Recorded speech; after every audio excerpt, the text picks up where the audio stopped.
প্রিয় শিক্ষার্থী, আসসালামু আলাইকুম। আজ আমরা সমাধান করব 9.1 এর 21 নং প্রশ্ন। আমাদের cos a plus sin a equal √2 cos a হলে প্রমাণ করো যে cos a minus sin a equal √2 sin a। আমাদের দেওয়া আছে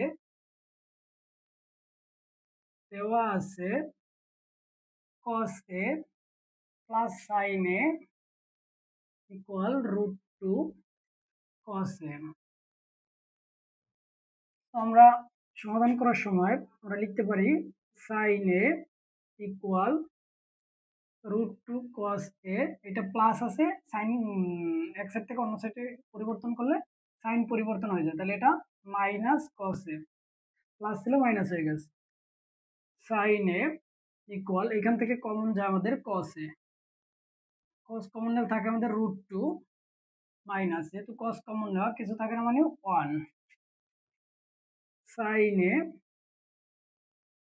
√2 plus 1 equal cos a √2 minus 1 √2 plus 1। উভয় পাশে আমরা √2 প্লাস 1 দ্বারা গুণ করলাম। √2 সাইন দিয়ে গুণ করলে, সাইনের √2 দিয়ে গুণ করলে √2 সাইন এ প্লাস সাইন দিয়ে 1 এর গুণ করলে সাইন আটকে sine A equal cos a plus B into A minus B, মানে আমাদের এ স্কোয়ার মাইনাস বি স্কোয়ারের সূত্র, A plus B into A minus B. তখন আমরা লিখতে পারি A square minus B square, A square minus B square.